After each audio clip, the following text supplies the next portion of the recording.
Welcome to the course. This is a three-part video series that answers the question, is there any hope for my marriage? And in this first video, we're going to take a look at having better conversations. Many couples that come to me, I put in three different categories. They're either in crisis, conflict, or in transition. Now, I've defined these differences in another video, but if you haven't had a chance to see that before, then I'll go ahead and take a minute and do that now.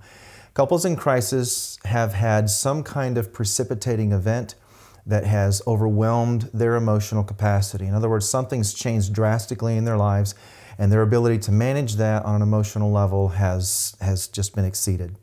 All right, a couple in conflict, usually there's two types. One with generalized conflict where everything's a big deal, and in my world, if everything's a big deal, then nothing's a big deal. So then there's conflict over lots of little things. And then there's specialized or specified conflict.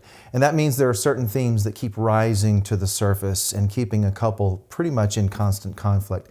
A couple in transition could have a lot of different things going on in their lives. Maybe they've lost a job, maybe they've changed vocations, parents have moved in with them, kids have left the house, kids have moved back in. There could be a lot of different things that classify as a transition. But in all three cases, my belief is that what we all need to do is pay very close attention to our emotional love tank. And I'll talk more about that in just a minute. What I want to do is I want to share in this video three what I call predictable communication platforms. I'll go into more detail about what those are specifically here in the video, but I want you to kind of get a sense around these three ideas because essentially they're tools for you. They're very important tools. Couples come back to me all the time and they say, hey, remind me again of that one particular tool that you showed us in session last time. And so now you have access to it on a regular basis. And these are the three: couch time, check-ins, and circlebacks. And I'd like to dive into each one of those with you specifically just so you have a better idea of how you can use these in your marriage. I want to go back to that idea of emotional love tank for just a second though. An emotional love tank is what we all possess in a relationship, and when we feel like we're either increasing that capacity or decreasing, our confidence levels go with that. And I tell couples this all the time. Confidence and anxiety cannot coexist. So if I'm becoming more confident, I'm becoming less anxious, and vice versa. The tools that I'm showing you are ones that are going to help you increase your confidence. And so by default, what's going to happen is it's going to reduce anxiety. All right. So couples that feel secure have an increasing emotional love tank. Couples that feel insecure have a diminishing or a decreasing emotional love tank. And then couples that feel hopeless, they would say that their emotional love tank is nearly empty. So let's tackle these three ideas, these three predictable communication platforms. The first one is couch time. Now, I ask couples to take 30 to 60 minutes, 2 to 3 times per week. Ideally, if you can just get once during the weekdays and once on the weekend, then that'll give you the kind of time that you need as a couple to be able to really pay attention to that emotional love tank. But couch time basically has three requirements. It's planned, it's protected, and it's prioritized. So when you plan a couch time, then you're planning the time, the topic, and the place. You're planning where you're going to do it, how long you're going to have, and you're going to schedule it like an appointment. I had someone the other day to say, it feels so clinical to schedule time to talk with my spouse. And I'm thinking, okay, at the beginning it might, but eventually you begin to form the habit and it doesn't feel the same way. If it's awkward, it usually means it's because it's changing. Something's changing, and that's good. So you want it to be planned. It's okay that you schedule it like an appointment. Eventually that'll become more part of your culture. But it has to be protected. In other words, you want to put it in a place where phones, kids, televisions, computers, distractions are not going to be an issue for you. So you want to make sure that there's a component where you have a protected conversation. I have one couple that likes to get in the car and take a ride, and that's how they do their couch time. Some say they do it when they go out on a date night and they get in a corner of a restaurant and they get to a place where they don't have to hurry out the door. So after they finish, they're able to actually have a guarded, protected conversation. All right. The last one is prioritize. So when people tell me they don't have time, my response to them is we usually make time for that which is important. And the year of COVID-19 taught us all this important lesson, that time is something that we can either make an excuse for or we can acknowledge that we just haven't made a plan for it. And so now if you decide to plan and to prioritize time with your spouse and talk with them, what you're going to discover is that it just becomes a natural, predictable communication platform that you can't do without. So, couch time, 2 to 3 times per week, 30 to 60 minutes. It's planned, it's protected, it's prioritized, right? Now, let me talk about another one with you. This one is called check-ins. There are 3 types of check-ins. There's an I check-in, there's a you check-in, and then there's a we check-in.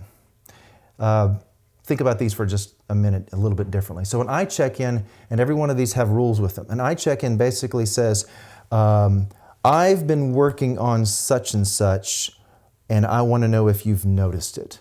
Now, the rule with an I check-in is be nice.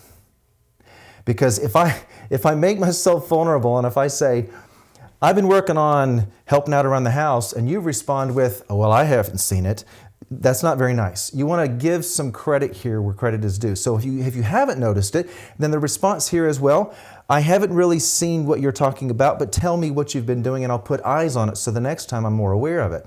An I check-in is a vulnerable moment for a relationship. So I want to make sure I communicate to my spouse, this is something that I'm working on. It's not something that I'm expecting from you. So an I check-in is the rule here is to be nice, all right? You check-in. Whenever you use a you statement, you want it to be positive. You want it to be a blessing, something that lifts somebody up. You never listen to me. That's a pretty negative statement to say. I just put you on a defensive. But if instead I say, you're getting better at listening to me, because the other day, and then here's an example, a you check-in is my way of saying, you've been doing this right. And even if it's just a little bit of a change, even a little bit of a change, people are more receptive when someone notices it and points that out. So the rule with a you check-in is be positive. My belief is that if you're looking for it, you'll find it. And what we are looking for is usually what we see. So when you do a you check-in, make sure you recognize that this is an opportunity for you to really uplift your spouse, all right? Now, last one, and then we'll move on to something else. This is a we check-in. These can be quite fun. The we check-in basically says, this is what we are working on together. Hey, we've been getting better at this, or we're doing a little bit more of that. Or if we look at the last 6 months, we can see that we have changed in this particular way, and for us, that's a pretty big deal. The only rule that I asked with the we check-in is that you be honest. It's important that you give credit where credit is due. Now, week check-ins can be something that's done pretty quickly. It can be done on the way out the door in the morning. It can be something in a text during the day, or it can be a face-to-face, even a check-in. You can have those during your couch time.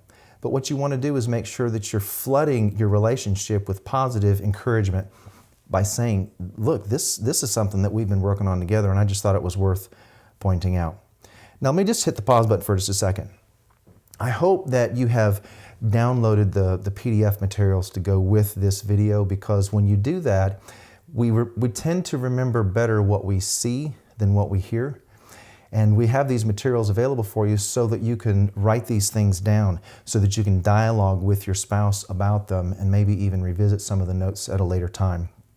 So let's just review here. We've talked about so far 2 predictable communication platforms. The first one is couch time, 2 to 3 times per week, 30 to 60 minutes, depending on how much time you have. That's something that's planned, it's protected, it's prioritized. And then we talked about check-ins. There's 3 kinds. Remember what they are? Yes, I hope you got that. I check-in, you check-in, and then a we check-in. And they all have a little bit difference. They all carry some rules with them, all right? Now I want to share the last one, because this one's one of the bigger ones that I note from couples telling me that they have conflict. And one of the biggest reasons that couples have conflict is because they don't do this, and they are called circle backs. There's no real time limit to it. It could be done pretty quickly, or it could be done after the fact, maybe after an almost conflict, which we'll get into the next video. But a communication platform called circle back. This is a conversation that revisits unplanned conflict after the emotional charge has diminished. Think about that.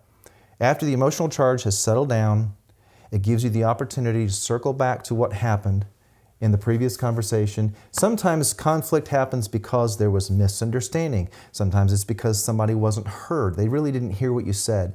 Sometimes their mind was in a completely different place, and what they were doing, they didn't pay attention to what you were saying. So there are 3 requirements for a circle back. I call it TAP. It's basically, if you're going to tap into internal resources, then these are the 3 things you have to have. Number 1, you have to pay attention to timing. Secondly, your approach. And thirdly, your presentation. Let me go into these quickly. Timing is obviously what it is. Look, if someone comes in at the end of the day and a long day and they're emotionally drained and you want to talk about something that was said earlier in the day, timing is a big deal, right? Because it may not be the best time. So pay attention to when you want to circle back and revisit a previous conversation. Even if your emotional charge has diminished, maybe your spouse's has not quite yet. So timing is a big deal. Approach. That's really more of a mindset issue. So let's say I've chosen the right time, we sit down, we want to have this conversation, but my mindset is, oh, this is going to go badly. Every time we talk about this, it goes south. I don't even look forward to this conversation. So I almost sabotaged the conversation before I ever got there. So instead, maybe your approach is, okay, this usually is a difficult thing for us when we talk about it, but I think it's going to be different this time because we're taking the time to actually circle back rather than sweep it under the rug. Wow, what a difference that mindset is. You'll get what you invest in. So if you invest in positive energy when you sit down to have a conversation with your spouse, that's likely what you're going to receive. All right, so timing, approach, and your presentation. Presentation is more about tone and word choice. So I want to be very careful with I statements. I want to tell you how I experienced this, how I felt about it. I want to not speak for you. And what was the rule on you statements again? If I use a you statement, it has to be positive. So if I'm going to use a you statement in a circle back, then I have to make sure that I'm careful that I'm lifting up my spouse. Hey, this morning, such and such went wrong, but I will say this. You were pretty kind towards me, and in the past, that wasn't the case. Bam, you just used a you check-in during a circle back, giving you guys an opportunity to bond at a place where in the past, maybe it was conflictual. All right, so the key question that you're asking when you do a circle back, this is very important. What went wrong back there? You're not diving back into the conversation. You're not necessarily even trying to fix the conversation. Maybe it's a tough topic, but you want to answer that question. What went wrong back there? Well, I'll tell you what went wrong. I was worried about a presentation I had at work today. I had this on my mind, and when you said that, I assumed that you meant that. That's what went wrong, is I had a mindset issue. Or maybe it was a timing thing. You wanted to talk about something that was going to require more time than I had, so I was a little short with you, right? So when you give yourselves over to this kind of an understanding, in other words, when you realize that the reason conflict happens is because we haven't taken the time to circle back on something, and maybe our timing was off, maybe our approach was off, maybe our presentation was off, it's very easy to understand why we have a diminishing emotional love tank. That's what we're trying to do here. We're trying to create, remember, predictable communication platforms. Here's why predictability is important, because it provides security and hope. If I know that my spouse and I are going to sit down and talk about an issue this week or this weekend, my confidence level stays a little higher than if I think we're just going to sweep it under the rug and never talk about it again. So predictability matters. Communication.